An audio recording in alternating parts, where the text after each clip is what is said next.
Assalamualaikum warahmatullahi wabarakatuh. Langsung dari Jalan Peta, Kota Bandung. Inilah radio streaming Baraya, berita positif dan inspiratif. Bersama saya Aka Ahmad. Tentunya selama satu interval ke depan saya akan menemani Baraya di kesempatan siang hari ini. Tentunya yang sangat hangat sekali Kota Bandung ya siang hari ini. Tentunya dalam program kesayangan kita Penjoy, Pesan Enjoy. Dan seperti biasa Baraya, saya menyapa untuk Baraya yang menyaksikan melalui YouTube, melalui Instagram, ataupun juga tentunya melalui web di barayakita.online. Selama nanti program Penjoy seperti biasa, untuk Baraya yang ingin berinteraksi bisa langsung melalui nomor WhatsApp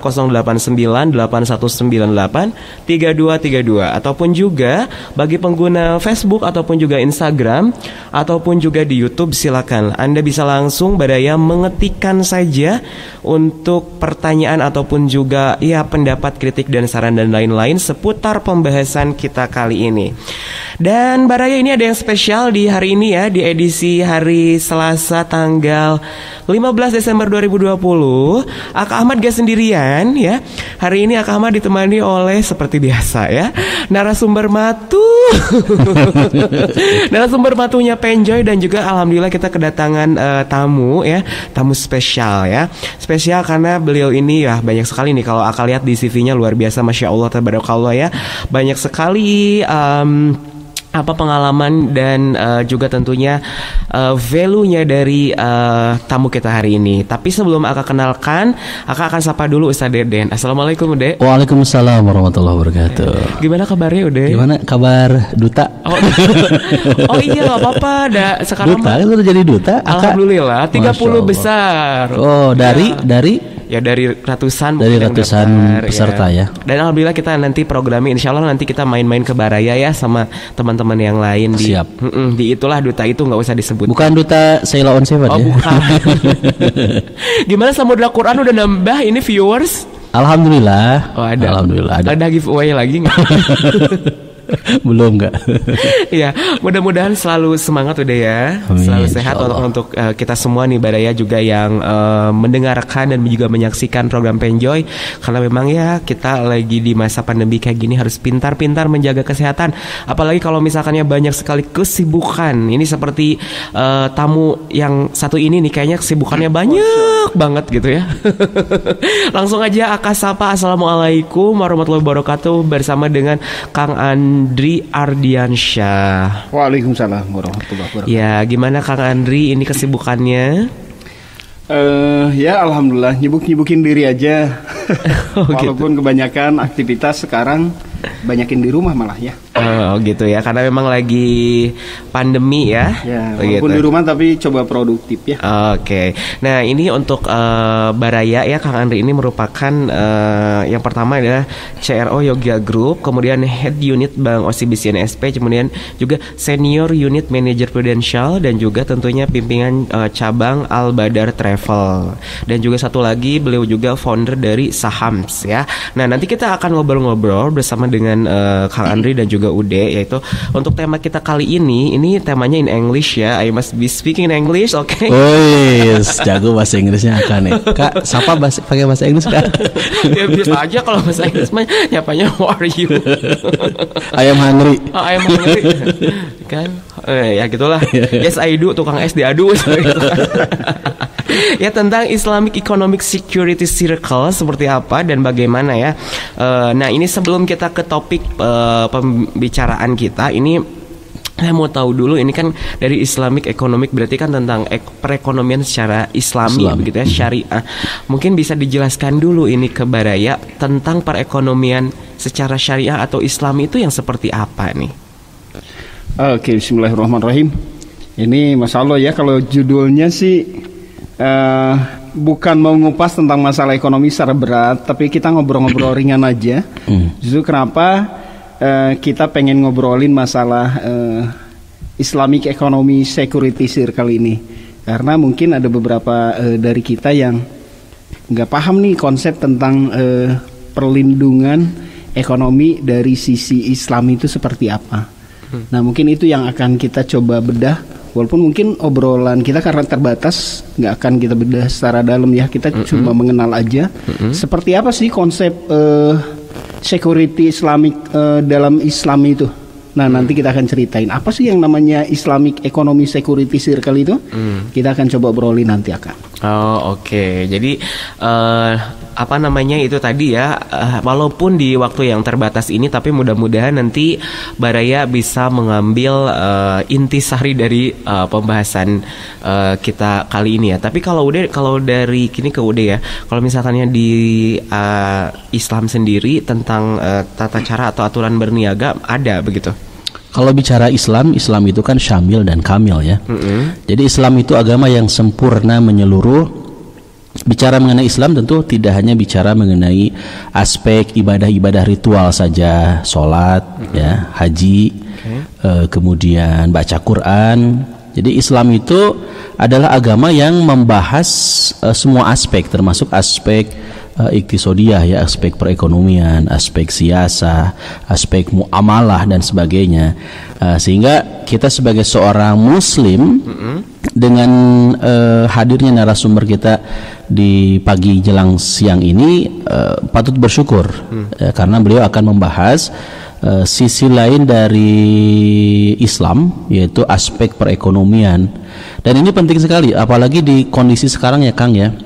Lagi pandemi ya, kita semua tahu bersama ya Kak ya. Banyak yang kemudian usaha-usaha tidak sedikit yang tumbang, tidak sedikit juga yang kebingungan ya, seperti apa nih saya yang diberikan ujian musibah dengan adanya pandemi COVID-19 ini, agar ekonomi yang dijalani, dan ini adalah bagian dari kebutuhan kita sebagai seorang manusia ya, bagaimana itu bisa dilakukan dengan baik, dan memang harus ada ilmunya, harus tahu ilmunya, sehingga sayang dan sangat sayang sekali kalau Anda Baraya melewatkan kajian kita di pagi hari ini. Ini akan seru, ini bisa ngabisin waktu mungkin beberapa jam ya. Tapi dibatasi juga ya Kak ya, oleh waktu yang lain. Nah itu jadi memang untuk Baraya ya, jadi tadi dijelaskan juga bahwa memang dalam agama kita di Islam juga diatur mengenai masalah perniagaan ya. Jadi tidak hanya masalah ubudiyah tentang ibadah seperti sholat dan lain-lain, tapi juga tentang berniaga, berbisnis begitu ya. Nah ini Kang Andri, jadi gimana? Coba maksudnya pengertian dari yang tadi akan disampaikan, dari pengertiannya kalau saya lihat kan Islamic Economic Security Circle, kalau dalam apa itu ya gitu. Kalau di bahasa Indonesia kan itu apa sih sebenarnya?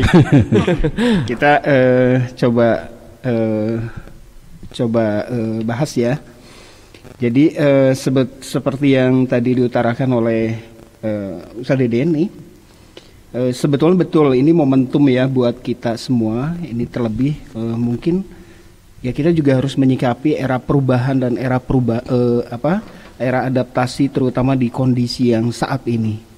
Nah, kita sebagai muslim terutama nih ya, khususnya untuk muslim, kayaknya ada beberapa yang nggak aware mungkin ya dengan perubahan, dengan adanya kondisi yang memang kita harus dituntut adanya adaptasi nih.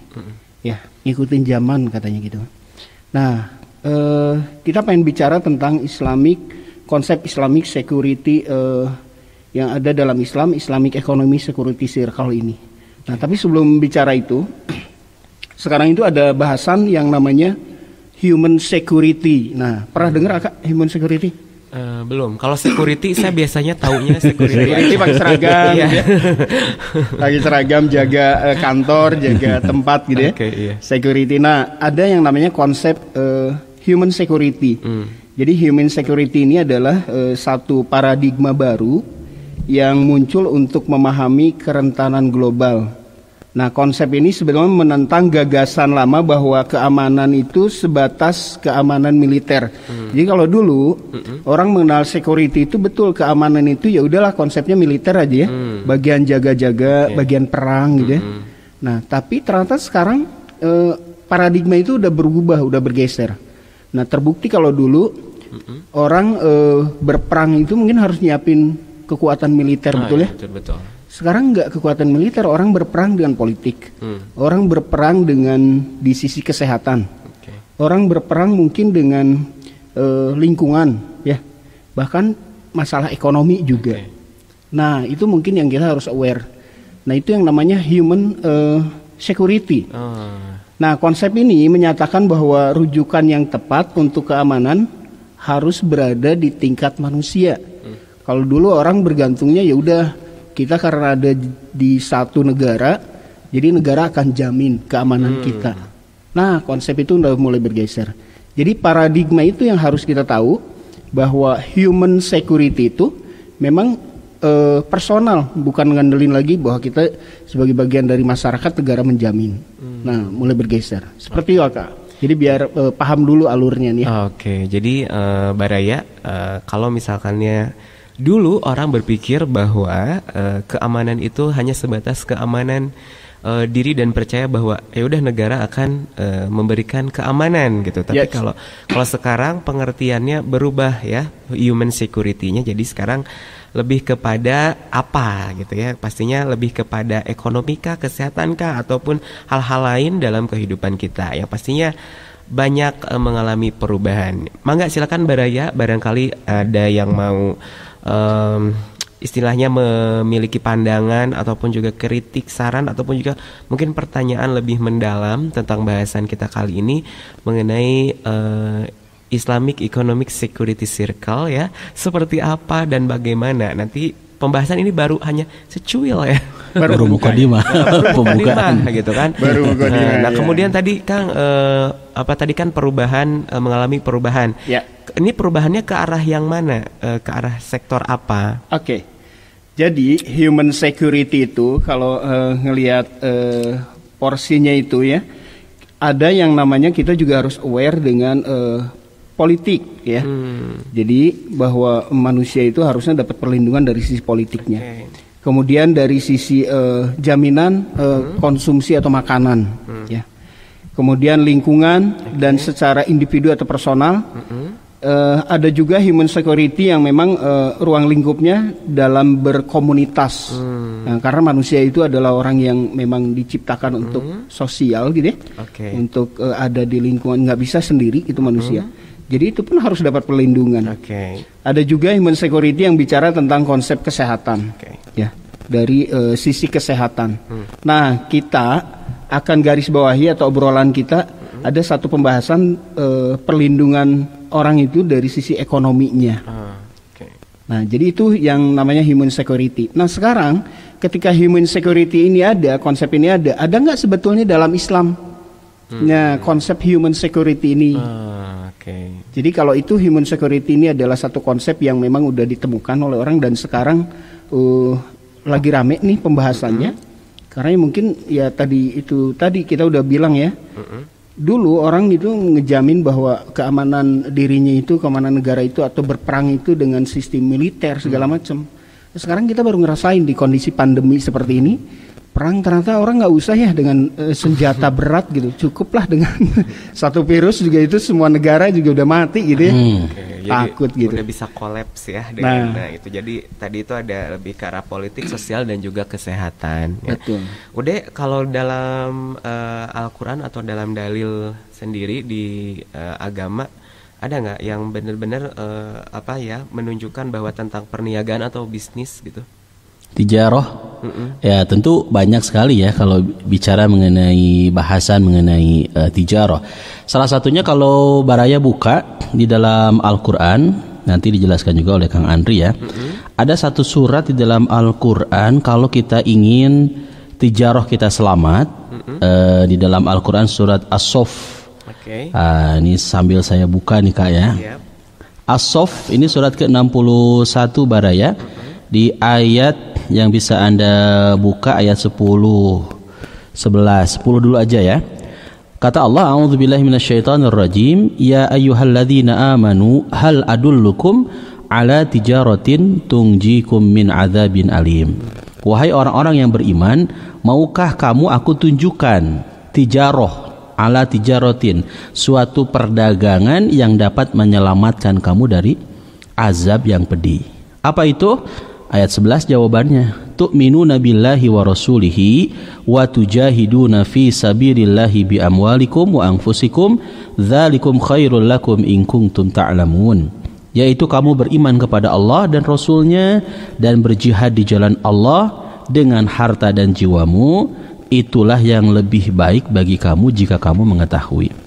Nah, nanti Kang Andri barangkali bisa kemudian menyelaraskan ya dari ayat ini dengan tema Islamic Economy Security Circle. Saya nggak hafal judulnya juga nggak hafal ya, apalagi maksud apa gitu.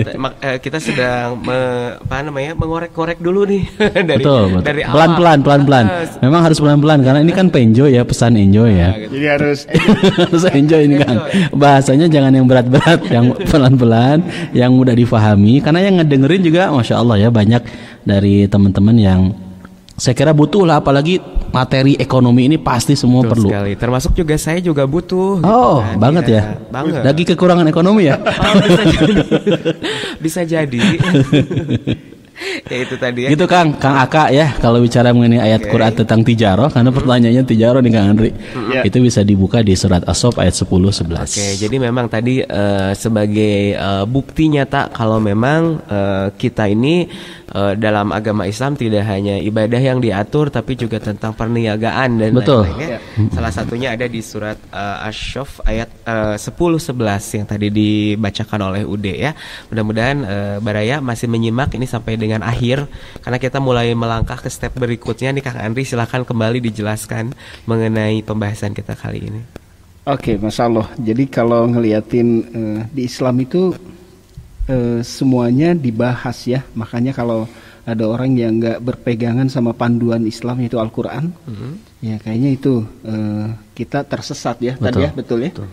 Jadi bahkan tijarah pun, bahkan muamalah pun dikupas di dalam Al-Quran. Nah, kita kembali ke bahasan kita. Jadi kalau tadi human security itu konsepnya seperti itu, kita bicara dari sisi ekonominya sekarang ya. Jadi ada perlindungan orang dari sisi ekonominya. Nah, apa sih sebetulnya yang harus dilindungi dari sisi ekonominya?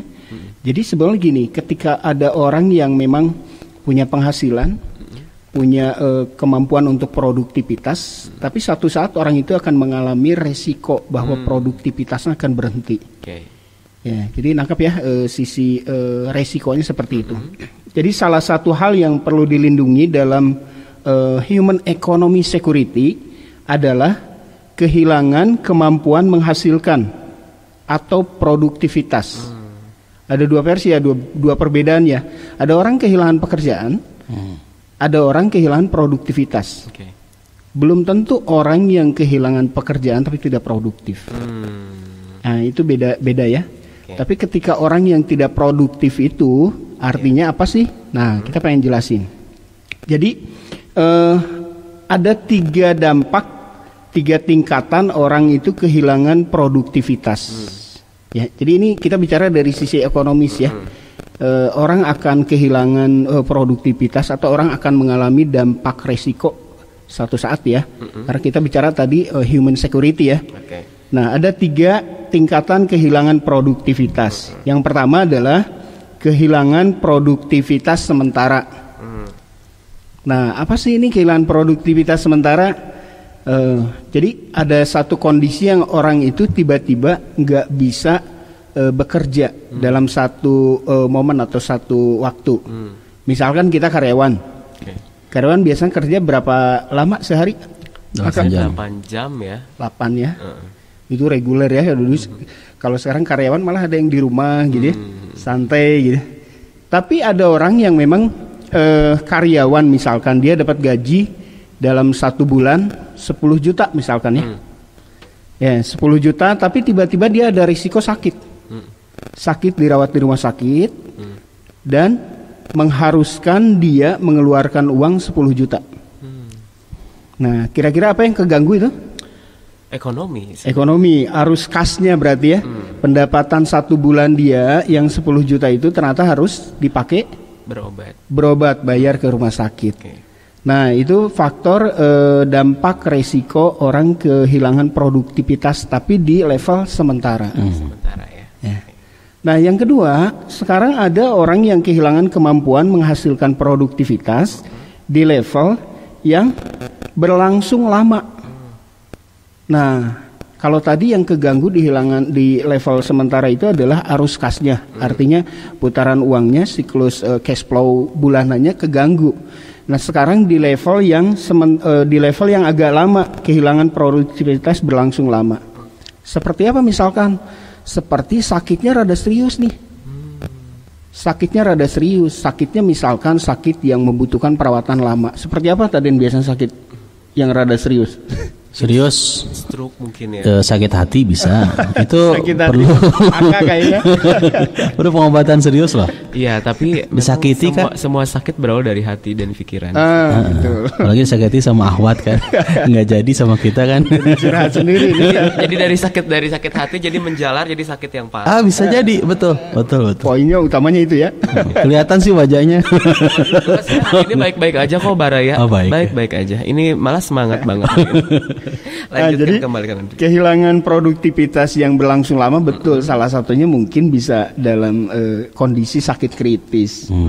Ya biasanya mungkin ada orang yang tadi stroke mungkin bisa tuh ya. Ada orang yang tiba-tiba harus dirawat dalam waktu yang cukup panjang gitu ya. Bisa 6 bulan sampai 1 tahun. Nah itu ada satu kondisi ekonomi yang keganggu. Kalau tadi arus kas itu cuman cash flow bulanan atau pendapatan dia yang keganggu. Kalau ini mungkin orang harus jual asetnya keganggu, betul ya? Betul. 6 bulan 1 tahun gitu dirawat lama di kondisi yang memang harus mengeluarkan biaya besar, itu pasti dia punya aset harus dijual, betul ya? Dia punya barang mungkin harus dijual. Nah bisa jadi asetnya terganggu itu. Nah satu lagi tingkatan dari kehilangan produktivitas itu adalah kehilangan produktivitas permanen. Nah, kalau ini kehilangan produktivitas permanen itu ya artinya udah tidak produktif. Artinya orang mungkin udah di kondisi meninggal. Atau orang di kondisi yang memang cacat gitu ya. Jadi tadi kan beda, ada orang yang bekerja ketika di PHK itu artinya kehilangan pekerjaan, bukan kehilangan produktivitas. Orang itu masih bisa produktif. Tapi ada orang yang memang ketika kehilangan produktivitas permanen, artinya dia udah nggak bisa ngelakuin apa-apa. Uzur bisa jadi ya. Uzur bisa jadi betul. Misalkan ya dia udah pensiun gitu lewat. Pensiun betul. Pensiun ya masih mungkin bisa produktif. Ya. Tapi orang ketika meninggal dalam satu keluarga ada kepala keluarga yang tiba-tiba meninggal, mungkin keluarga itu akan terganggu secara kehilangan produktivitas dan ekonominya. Atau ada orang yang tiba-tiba ngalamin kecelakaan sampai dengan lumpuh, cacat tetap total gitu kan, itu akan keganggu, kehilangan produktivitas permanen. Nah apa sih secara ekonomi di kondisi ini yang terdampak? Sumber penghasilan nggak ada, betul? Betul. Jadi keluarga itu akan kehilangan sumber penghasilan. Nah jadi kita bicara tentang human economy security itu adalah ini yang jadi poin utama. Nah, kenapa ada orang yang memang concern untuk bicara tentang human security? Nah, terutama tadi yang kita bahas dari sisi ekonomi ya. Ya, kita juga dalam Islam sebetulnya apa sih? Ada nggak sih human security itu dalam Islam? Nah, itu yang kita pengen obrolin sekarang. Jadi pembukanya seperti itu tuh. Karena ada masanya, akan ada momen ketika kita sebagai makhluk sosial gitu ya, mengalami kondisi seperti ini. Kita kehilangan 3 tingkatan ya, mungkin tadi ada yang kehilangan sementara, kemudian dalam jangka panjang dan mungkin permanen selamanya. Nah nanti kita bahas dalam Islam seperti apa sih sebetulnya Islam ngebahas nggak sih konsep human security ini. Nah nanti kita coba akan kupas seperti itu. Jadi tadi itu ada yang memang dampak dari kehilangan produktivitas gitu ya. Orang kehilangan pekerjaan bukan berarti dia kehilangan produktivitasnya. Betul. Tapi ada beberapa dampak. Salah satunya ada yang memang hilang sementara, kemudian juga ada yang permanen ataupun juga ada yang berlangsung lama ya. Ini sangat beresiko sekali gitu ya, sehingga kita memang sangat perlu human security ya untuk economic circle ini. Saya pikir memang itu real ya dalam kehidupan kita, bisa realita ya. Betul, bisa kita lihat sendiri gitu, seperti itu. Nah, kita mangga mungkin Mbak Raya ada yang mau bertanya ataupun juga menanggapi, entah itu dari Facebook ataupun juga dari Instagram ataupun juga kita live YouTube ya Kang Andri ya, betul ya. Mangga dari warga netizen yang di YouTube barangkali ada komentar, silakan langsung aja ya di sana di komentar, ataupun juga mungkin mau cerita mengalami salah satu dampak dari pandemi ya sehingga berpengaruh terhadap circle-nya ya tadi economic circle-nya jadi terhambat gara-gara pandemi, atau malah jadi kurang produktif, ataupun gimana caranya supaya bisa produktif lagi nih di masa pandemi, dengan cara seperti apa supaya circle-nya atau perputarannya itu tidak terhambat sumbunya ya. Oke. Nah, kalau Ude sendiri gimana Ude tanggapannya ini mengenai human security ini terhadap perlindungan diri atau perlindungan manusia gitu terhadap diri kita. Tadi menarik ya, ada kalimat ketika seseorang kehilangan pekerjaan bukan berarti hilangnya produktivitas ya. Pertanyaan sederhananya dari masyarakat awam barangkali ya Kak ya, Kang Andri ya. Okay. Bagaimana cara kemudian kita bisa sebelum masuk ke bagaimana Islam gitu kan melihat apa yang tadi disampaikan sama Kang Andri, bagi masyarakat awam bagaimana kemudian ketika seseorang kehilangan pekerjaan, karena banyak juga teman-teman saya kemudian mengeluhkan Kak, ketika kondisi pandemi seperti ini, mengeluhkan sehingga tak sedikit yang hilang produktivitas. Nah, mengasah diri agar masih tetap produktif gitu kan, meskipun pekerjaan yang itu menjadi pekerjaan inti utama itu, tiba-tiba ada teman saya tiba-tiba seminggu cuman 2 hari kerja, 3 hari kerja, digaji dikasih cuman 1 per jam, dan per jamnya pun sungguh sangat mengerikan ya. Jadi dia otomatis kaget Kang, dari penghasilan yang awalnya sebelum pandemi itu Masya Allah berlebih bahkan, tiba-tiba ketika pandemi ini down Kak, down. Berarti terjun bebas ya. Jadi ini menumbuhkan semangat kawan-kawan agar tetap bisa produktif, bisa mengasah diri gitu kan, menemukan produktivitasnya masing-masing. Ini gimana nih Kang Andri? Ya. Karena sedang menyimak juga nih temennya. Oh gitu, ada ya. Ada. Tadi nggak akan disebut, sedang menyimak lah. Sedang menyimak. Hamba Allah. Ya, itu tapi kalau misalkannya dikaitkan ini Kang Andri kayaknya ini yang hilang sementara ya berarti ya, gara-gara dampak poin yang pertama ya, produktivitas gitu kan, sementara. Nah itu dia, jadi tujuan kita pengen ngobrolin tentang Islamic Economy Security ini biar kita juga punya rasa aware terhadap diri kita sendiri. Betul sih, dampak pandemi ini jangan kan ini ya, saya praktisi usaha gitu ya, ngalamin kondisi yang memang ini udah berapa bulan? 10 bulan ada ya? Ya, hampir mau setahun. Setahun ya. Saya ini praktisi usaha travel. Jadi kalau travel atau tour gitu, perusahaan travel tour, menurut Baraya semua ya udah kebayang ya. Pasti terdampak ya. Kita juga udah tiarap lama banget gitu, nggak ngapain-ngapain. Nah, kalaupun kita tidak ada satu strategi, satu awareness dalam diri kita untuk mengamankan kondisi seperti ini, ya mungkin kondisi yang Ustaz Dedin tadi bilang, ya kayaknya kita nyalahin kondisi aja, ini mah karena pandemi aja lah, jadi kitanya akhirnya ya udah nggak ngapa-ngapain gitu, dan akhirnya terpuruk gitu ya, nggak ngapa-ngapain.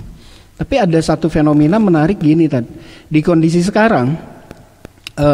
Semua orang terdampak ya, semua usaha terdampak gitu ya, secara tidak langsung. Tapi ada juga orang-orang yang memang di kondisi sekarang malah mungkin makin melejit gitu ya, malah mungkin usahanya juga makin bagus. Nah, saya pernah baca satu bahasan dari satu buah buku yang ditulis sama Pak Renal Kasali ya. Jadi kalau Baraya semua sekalian memperhatikan dunia usaha sekarang, katanya lagi turun, lagi lesu gitu ya. Kalau ngeliatin ruko-ruko gitu ya, pada tutup gitu, mal-mal gitu pada sepi gitu. Nah itu satu tanda, apakah menandakan ekonomi lagi turun atau daya beli orang juga nggak ada gitu atau gimana? Nggak juga, ternyata kata Renald Kasali di sana itu ternyata kita mengalami kondisi yang namanya shifting, perubahan perilaku konsumen. Konsumen itu sekarang nggak datang ke toko, konsumen itu nggak datang ke ruko, konsumen itu nggak datang ke mall. Tapi sekarang mallnya datang ke rumah lewat HP, betul? Online ya. Lewat online. Nah jadi sekarang pelaku usaha itu memang mau tidak mau harus ngikutin zaman eranya online. Nah jadi bukan artinya usaha ini turun, kondisi ekonomi turun, tapi ternyata ada perubahan perilaku konsumen yang mungkin kita harus aware. Nah itu salah satunya, itu mungkin tadi. Makanya kita juga berpikir ini gimana caranya ya. Kalau bahasa Inggrisnya mengigelan zaman katanya gitu. Kalau nggak ngigelan zaman ya habis, tertinggal kita ya. Tertinggal ya. Jadi nah, tren, betul lah Kak. Jadi kita juga pengen ngobrol di Islam. Nih sekarang kita kaitkan ya dengan konsep human security. Dalam Islam ada nggak sih? Nah, Islamic Economy Security Circle itu apa? Jadi kita tadi udah ada pembahasan, ada 3 tingkatan yang ketika orang mengalami kondisi atau resiko akan kehilangan produktivitas ya. Tadi sementara, kemudian lama atau permanen. Nah sekarang dalam Islam ketika ada orang yang mengalami kondisi seperti itu, apakah Islam punya konsep security human-nya? Nah itu yang jadi pertanyaan. Nah kita coba kupas. Sebenarnya dalam Islam ada ya tadi ya. Jadi dalam Islam itu ada lingkaran pertama, ini kita bicara tentang circle-nya ya. Lingkaran pertama adalah ketika ada orang, satu individu, satu keluarga atau seseorang yang mengalami kondisi resiko, mengalami kehilangan produktivitas secara ekonomi. Itu kita itu bisa bergantung kepada keluarga inti. Betul ya Tad? Ya. Makanya ada yang namanya konsep hukum waris dalam Islam itu keluarga inti ya, bicara di sana. Keluarga inti siapa aja kira-kira Kak? Ya ada ayah, ibu, kakak, adik gitu kan. Ayah, ibu, kakak, adik ya. Iya. Kalau udah menikah kayaknya ayahnya masih dihitung inti nggak sih? Nggak tahu juga sih. Udah lepas ya. Enggak mungkin ya. Enggak ya. Jadi kalau udah nikah ya nggak dihitung keluarga inti mungkin ya. Tapi betul keluarga inti itu mungkin ayah kita, ibu kita gitu ya, anak kita gitu ya, istri kita, pasangan kita. Nah jadi ketika kita mengalami resiko kehilangan produktivitas, dalam Islam itu memang ada konsep yang namanya putaran di lingkaran pertama itu kita bergantung kepada keluarga inti. Ya. Nah pertanyaannya, kalau saya nanya ke Aka atau ke Ustaz Deden, dari skala 10 sampai 1 lah ya, 10 paling tinggi, bisa nggak sih sebetulnya keluarga inti kita diandalkan buat kita untuk ketika kita mengalami resiko yang 3 tingkatan tadi? Kayaknya sih skala dari 10 sampai 1 agak ragu juga sih kalau aku mungkin.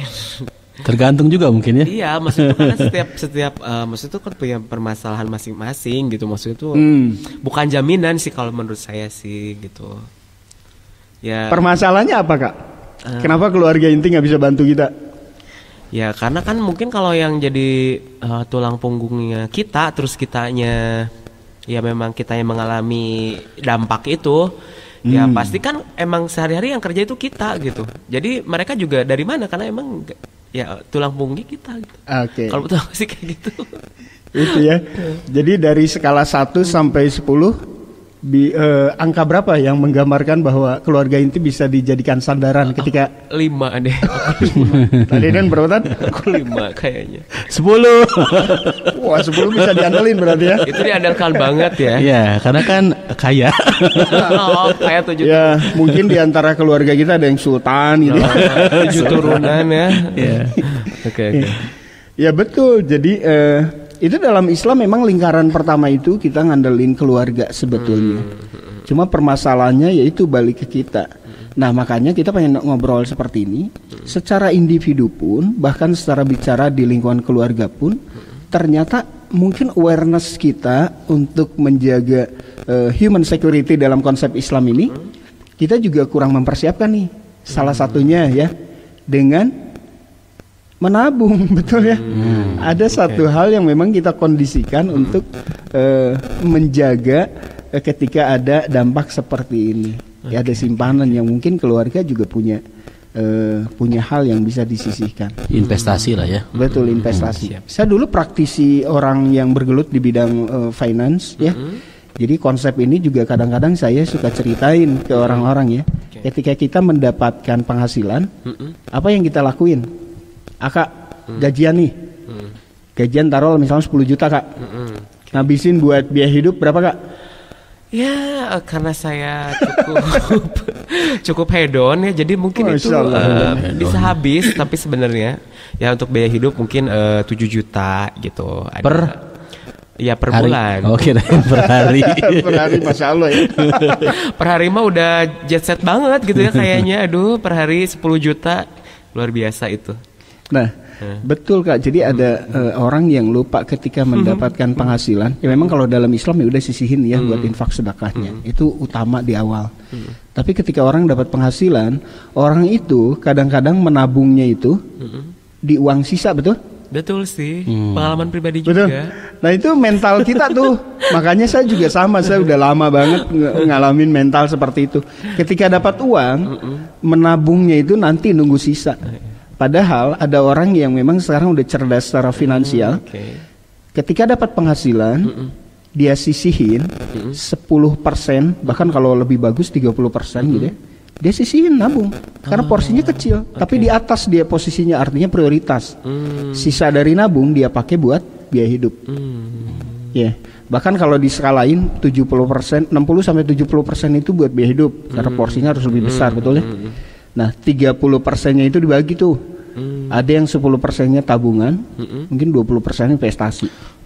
Setelah kita sisihin buat infak sedekah di awal.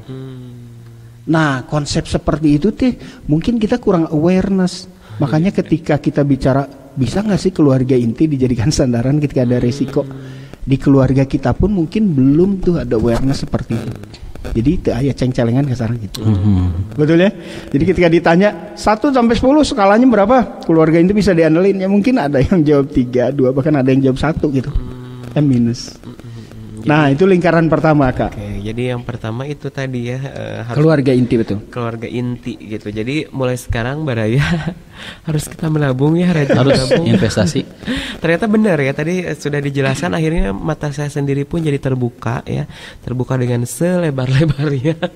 Dan juga jadi berpikir memang betul sekali ya kalau misalnya kita pikir bahwa betul ya udah ya. Jadi betul. Harus menabung, dan juga tentunya kalau kita di agama jangan lupa juga ada zakat infak sedekahnya gitu.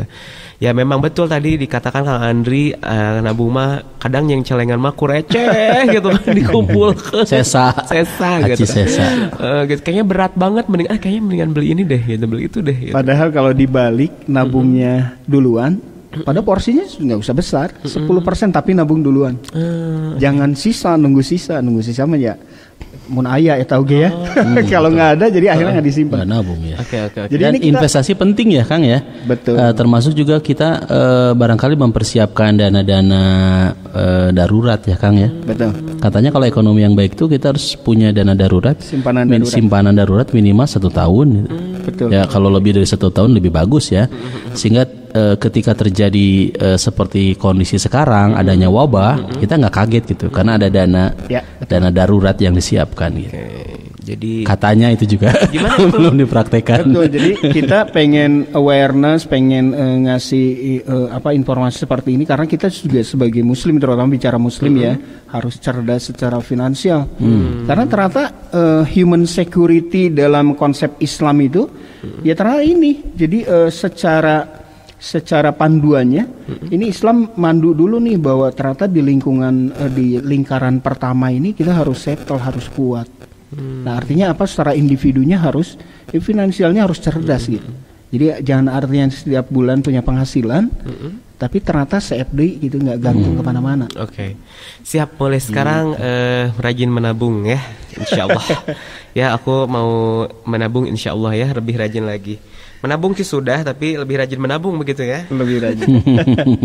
Jangan habis terus pulang event, habis terus. Ya mudah-mudahan Baraya ya, dimanapun berada, ini tadi seperti yang dijelaskan oleh Kang Andri, memang salah satu circle-nya itu yaitu tadi apakah keluarga inti kita bisa menjadi pengganti kita saat kita mengalami beberapa dampak ya. Salah ada dampak yang berlangsung ya seperti ini kan bisa kita apakah tahu gitu corona kapan beresnya? Nggak tahu juga ya. Nggak tahu juga ya gitu kan. Memang ya begitulah. Tadi katanya jangan dijadikan alasan untuk tidak produktif ya Kang Andri ya, kalau corona ini. Oke, kemudian selanjutnya nih Kang Andri. Oke.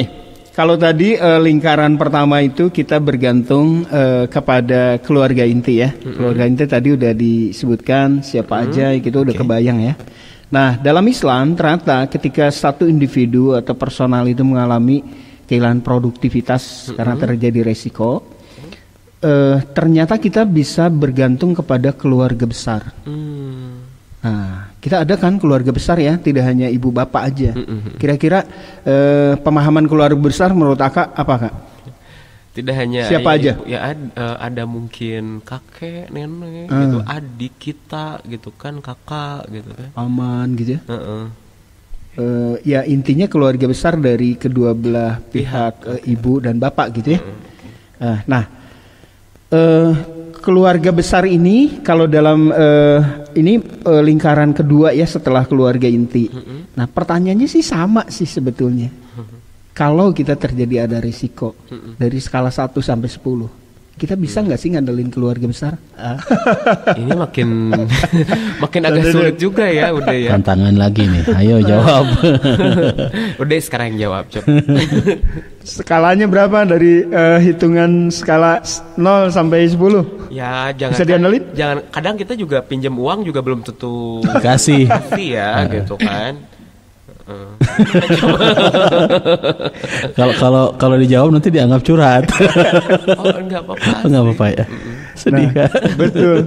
Kondisinya seperti itu ternyata. Tapi nanti kita akan kupas ya. Kenapa bisa seperti itu? Nah, cuma intinya dalam lingkaran kedua setelah keluarga inti ini, bahwa dalam Islam economic security, keluarga besar itu harusnya bisa jadi sandaran buat kita. Ya, setelah keluarga inti. Nah, cuma pertanyaannya itu, dilemanya itu, karena mungkin kita juga jarang ngebangun hubungan yang baik ya sama keluarga besar. Ya akhirnya ketika kita ada satu kendala ya mungkin itu yang tadi Aka bilang, aduh boro-boro gitu bisa dipinjemin gitu ya. Nah itu yang suka jadi kendala ya. Nah lanjut ke lingkaran berikutnya nih Aka ya.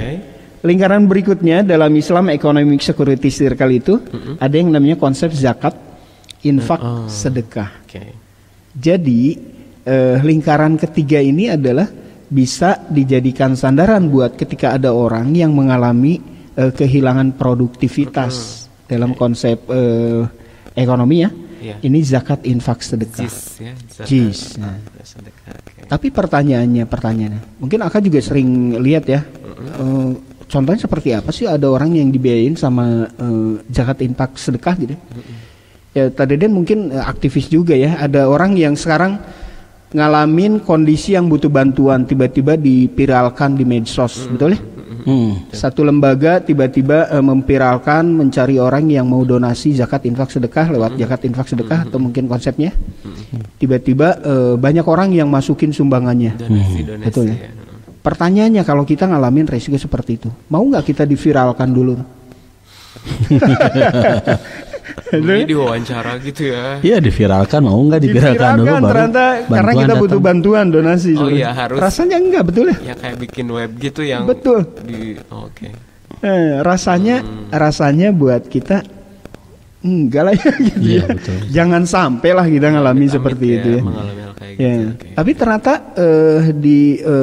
di Islamic Economic Security ini itu lingkaran ketiga itu bisa dijadikan sandaran tuh. Jadi dalam Islam itu ya itu bisa tuh Jadi konsep security dalam Islam itu ada zakat, infak, sedekah. Lingkaran setelah kita mengandalkan keluarga besar. Nah, jadi dari mulai pertama keluarga inti, keluarga besar, dan terakhir adalah ZIS ya, zakat, infak, sedekah. Oke, ini waktu menunjukkan pukul 11:17 siang hari ini ya. Mudah-mudahan Baraya masih stay menyimak program Penjoy spesial ya. Ini mangga kalau misalkannya asal jangan curhat tidak punya uang ya. Silakan kalau mau tanya-tanya ke Kang Andri, gimana Kang Andri supaya mengamankan aset saya yang bermiliar-miliar itu gitu ya. Saya punya pulau gitu kan, saya punya gunung gitu kan. Punya sawah, gimana cara mengamankannya supaya saya tidak kena dampak dari 3 dampak yang tadi udah disebutkan itu gitu kan. Gimana caranya? Mangga silakan ya. Baraya saya yakin nih, Baraya pasti banyak nih tanahnya, sawahnya masih kena lega gitu kan ya. Ya cina saya mah Kang Andri udah punya lahan ini sejauh mata memandang gitu kan. Katempo cina saya mah gitu kan, berhektar-hektar. Nah, gimana cara mengamankannya supaya memang tidak terkena dampak dari perputaran ekonomi itu. Itu juga butuh ilmu ya Kak ya.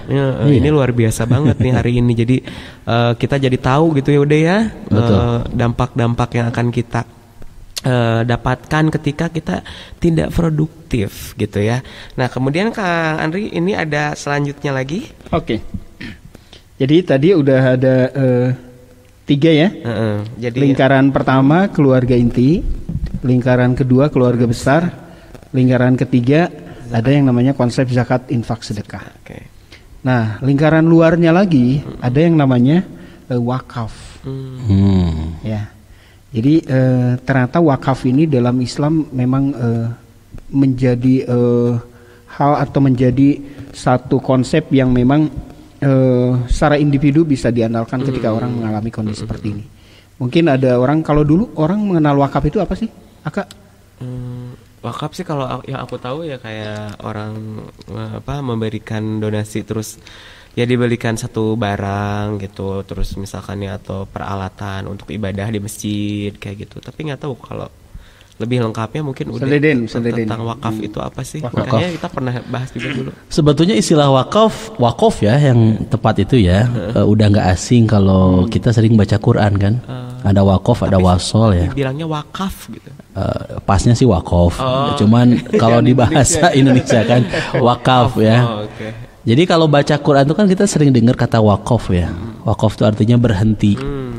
Jadi dan ini adalah termasuk amalan yang sangat ditekankan sekali dalam Islam. Ketika seseorang kemudian berwakaf, maka hakikatnya dia terhenti. Tetapi dari sisi pahalanya dia mengalir. Kan suka ada yang bertanya nih, ketika seseorang punya dana lebih, kemudian dana tersebut diwakafkan, apakah itu untuk pembangunan masjid, madrasah atau apapun lah. Lantas ketika suatu saat yang namanya bangunan ya Kak ya, bangunan itu kan punya masa juga ya, masa rusaknya. Ketika rusak, kemudian apakah seseorang yang sudah berwakaf itu lantas hilang wakafnya karena sudah direnov? Misalkan orang wakaf masjid, terus rusak nih masjidnya karena udah sekian puluh tahun. Nah, akak yang dulu berwakaf itu apakah kemudian jadi hilang wakafnya karena sudah direnovasi dengan yang bangunan baru?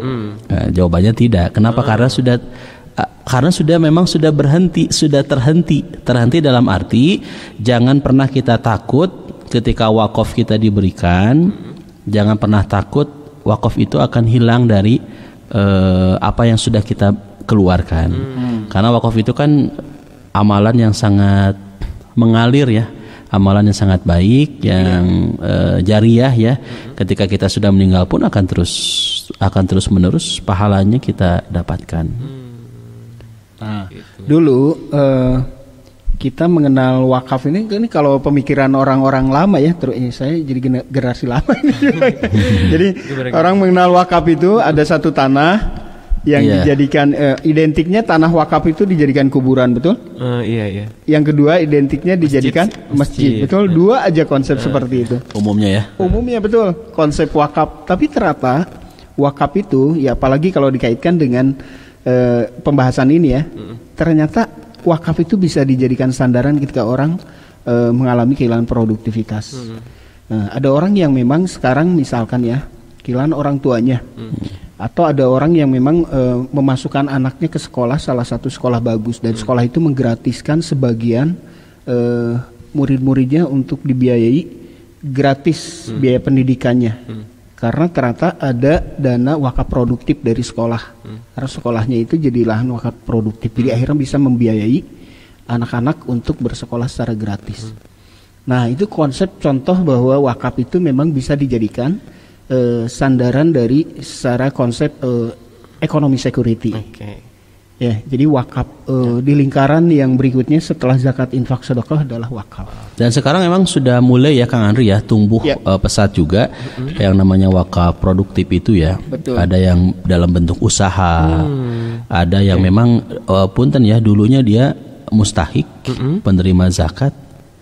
Ketika diberikan dana dari dana wakaf itu dia dimodali roda, dia dimodali usaha apapun lah yang dia memang bisa kan untuk kemudian berusaha, dan tidak ada ada keinginan untuk menjadi seorang muzaki di kemudian hari, dan itu faktanya terjadi.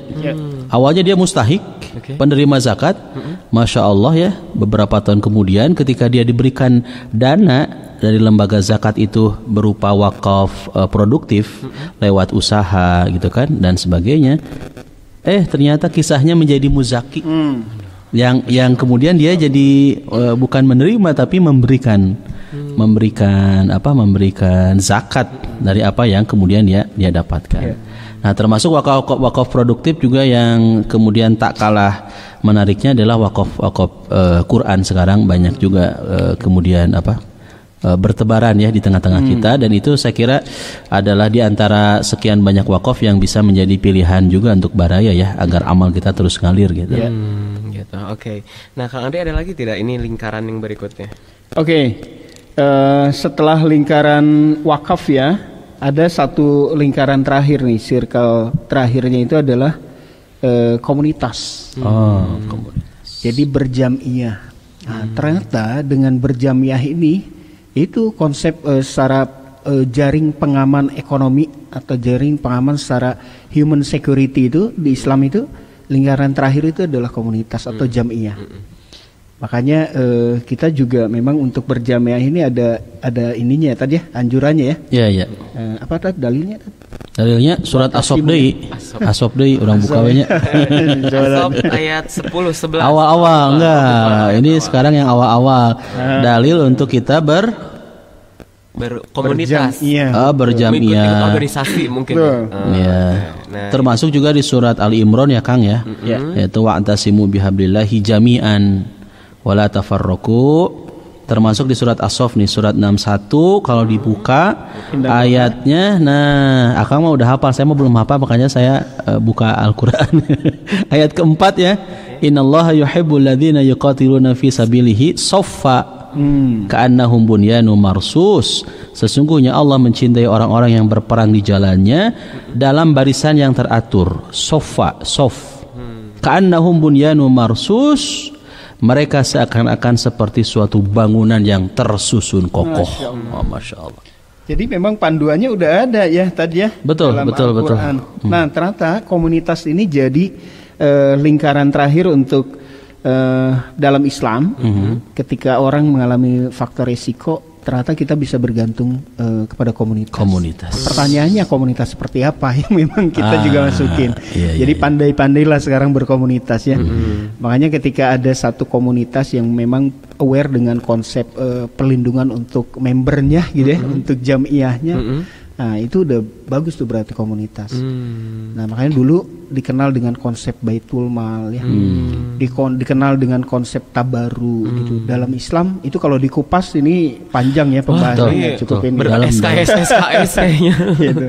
Cuma intinya itu jadi lingkaran ekonomi Islamic Economy Security itu yang pertama adalah keluarga inti, yang kedua keluarga besar, yang ketiga zakat, infak, sedekah, kemudian 4 wakaf, dan satu lagi komunitas.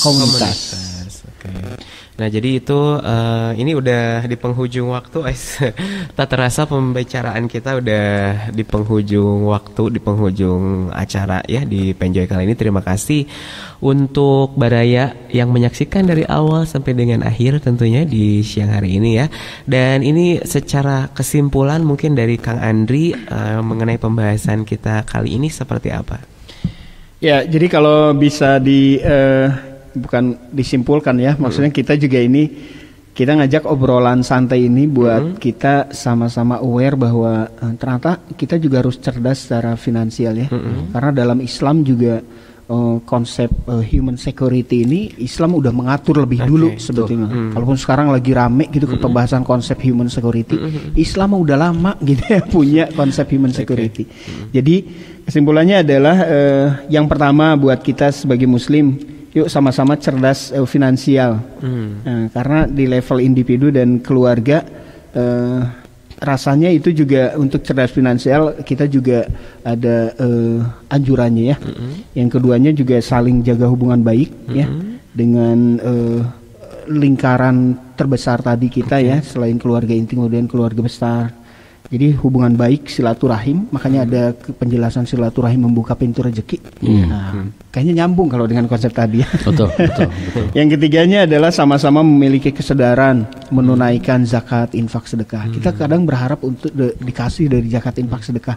Kitanya sendiri berzakat atau berinfak atau sedekah apa enggak gitu.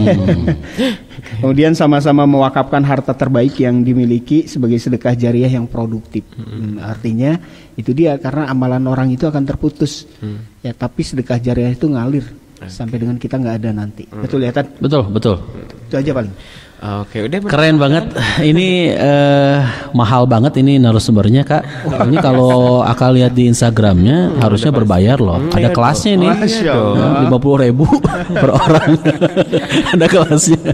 Jadi luar biasa. Online aja berbayar, apalagi offline ya. Ini makasih banget, jazakumullah khairan sudah datang ke Penjoy, ke Baraya. Dan memang apa yang beliau sampaikan ini karena beliau juga praktisi ya, termasuk di poin yang terakhir tadi, Kak. Yang belum terekspos, beliau juga ada komunitas dengan kawan-kawan. Kang Andri ini komunitas yang tadi di awal sempat disampaikan oleh Aka ya, Sahams. Itu apa sih? Sahams itu Kang Andri mungkin bisa nanti diundang menjelaskan. Di sini lagi ya. Sahams itu singkatan. Apa intinya aja dulu? Sahams. Sahabat amal soleh. Singkatan. Berharap Sahabat amal soleh. Keren. Pengen punya amal soleh ya. Dan pergerakannya sudah bagus nih. Ada wakaf Quran, ada berbagi sembako, gitu kan, berbagi alat mandi ke pesantren-pesantren dan sebagainya. Sehingga memang ini patut untuk kita sama-sama support ya. Dan mudah-mudahan dengan tema ini, dengan bahasan ini pun kita jadi ngeh dan terbuka ya. Apalagi yang namanya finansial mah semua juga perlu butuh gitu ya Baraya ya. Oke Baraya, itu tadi perbincangan kita di Penjoy kali ini tentang Economic Islamic Security Circle bersama dengan Kang Andri Ardiansyah ya, betul ya. Nah kalau misalkan ya mau lebih dekat dengan Kang Andri, ini barangkali mau silaturahmi untuk Baraya kita, ataupun juga nanti mau nanya apa sih lebih jauh tentang komunitas Sahams itu, gimana nih Kang Andri, bisa melalui media sosial atau apa? Oh boleh. Follow IG aja lah ya. Mangga. Andri Ardiansyah 97. Oke, nah itu jadi Baraya silakan bisa di follow di Instagram @baraya kita online, juga ada Instagramnya ya. Nanti mangga mungkin mau ada program bareng, ataupun juga misalkan ya tadi ya memiliki kepedulian lebih jauh ya terhadap orang-orang yang berdampak karena COVID ataupun berdampak karena risiko-risiko tadi yang sudah dijelaskan, silahkan. Ataupun juga ingin silaturahmi lebih dekat dengan Ustadz Deden dengan samudra Qurannya. Siap ya, siap selalu ya. Siap 86. Tadi kan 97, saya 86. Oh, siap 86. Karena saya lebih tua. Ini lahiran 97 berarti ya. Oh, oke, udah 86 ya. Ya, mudah-mudahan sekali lagi Baraya, terima kasih bagi Baraya yang menyaksikan melalui Instagram, Facebook ataupun juga YouTube. Jangan lupa Baraya, kalau misalkan ya Baraya ketinggalan tayangan kali ini, bisa nanti di play ulang di Facebook ataupun juga di YouTube-nya Baraya Kita Online ya, atau Baraya Kita spasi official. Kalau untuk YouTube silakan nanti diketik aja Baraya Kita spasi official, nanti dicari channelnya, langsung cari Penjoy, pesan enjoy, dan di situ ada beberapa Penjoy dari episode pertama sampai sekarang alhamdulillah sudah episode 22 kalau tidak salah ya. Itu kan kita sudah 22 ada 202 kan? 22. Oh 22. Kira 202. Jadi silakan dan kami mohon untuk tetap men-share karena insya Allah men-share kebaikan artinya Baraya juga sudah berkontribusi untuk berbuat kebaikan juga ya. Dan mudah-mudahan sekali lagi terima kasih untuk Arkis Design dan juga PT Jabar Mayanet yang sudah mensupport Penjoy. Terima kasih untuk semua tim dari Baraya Kita Online yang hari ini membantu siaran kali ini. Dan juga tentunya mudah-mudahan kita bisa bertemu di next episode di Penjoy. Saya Aka Ahmad mewakili seluruh kerabat kerja yang bertugas memohon maaf apabila ada salah-salah kata karena kesalahan adalah milik saya, kesempurnaan hanyalah milik Allah Subhanahu wa taala. Sampai ketemu di episode berikutnya. Wassalamualaikum. Baraya Kita, berita positif dan inspiratif serta info wisata, bisnis, kesehatan dan pendidikan. barayakita.com